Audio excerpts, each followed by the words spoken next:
ಗುಪ್ತ ಗೋದಾವರಿ, ಚಿತ್ರಕೂಟ, ಮಧ್ಯಪ್ರದೇಶ್.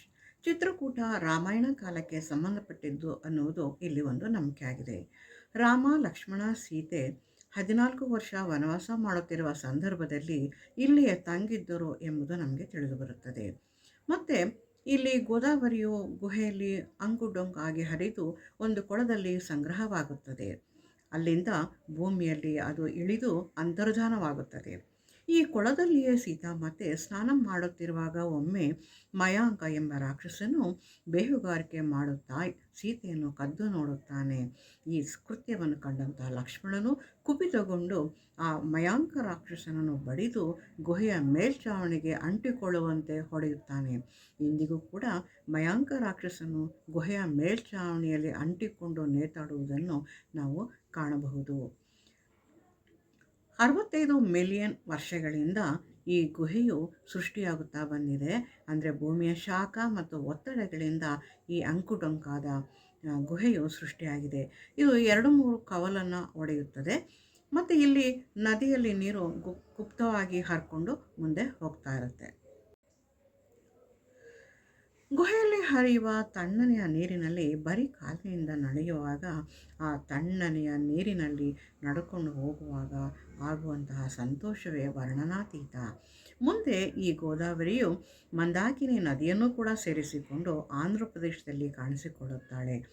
ಈ ಗೋದಾವರಿ ನದಿಯ ದಂಡೆಯುದ್ದಕ್ಕೂ ಹಲವಾರು ದೇವಸ್ಥಾನಗಳನ್ನು ನೋಡಬಹುದು ಮತ್ತು ಭದ್ರಾಚಲಮನ್ನು ಕೂಡ ನಾವು ತಲುಪಬಹುದು. ಭದ್ರಾಚಲಂನಲ್ಲಿ ಶ್ರೀರಾಮಚಂದ್ರನನ್ನು ದರ್ಶಿಸಬಹುದು. ಈ ಗೋದಾವರಿ ನದಿ ದಕ್ಷಿಣ ಭಾರತದಲ್ಲಿಯೇ ಅತ್ಯಂತ ಉದ್ದವಾದ ನದಿ ಎಂದು ಹೆಸರನ್ನು ಪಡ್ಕೊಂಡಿದೆ. ಮತ್ತು ಈ ವಿಡಿಯೋವನ್ನು ನೋಡಿ ನನ್ನ ಈ ಒಂದು ಸಣ್ಣ ಮಾಹಿತಿ ನಿಮಗೆ ಇಷ್ಟ ಆಗಿದ್ದರೆ ಸಬ್ಸ್ಕ್ರೈಬ್ ಮಾಡಿ ಮತ್ತು ನನಗೆ ಮುಂದೆ ಈ ಥರ ವಿಡಿಯೋಗಳನ್ನು ಮಾಡೋದಕ್ಕೆ ಒಂದು ಪ್ರೋತ್ಸಾಹವನ್ನು ಕೊಡಿ ಅಂತ ಕೇಳ್ಕೊಳ್ತೀನಿ. ವಂದನೆಗಳು ಫ್ರೆಂಡ್ಸ್.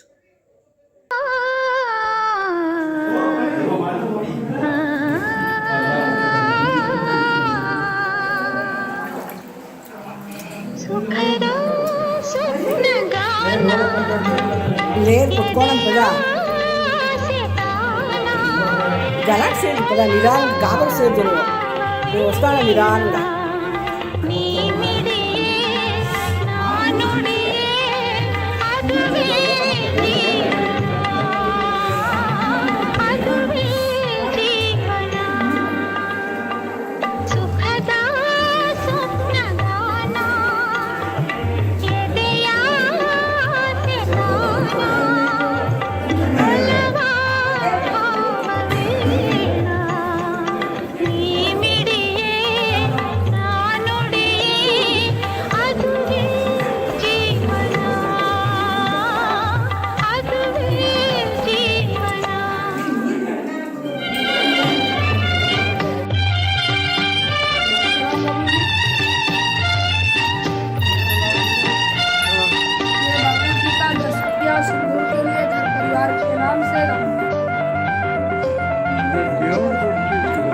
Godavari.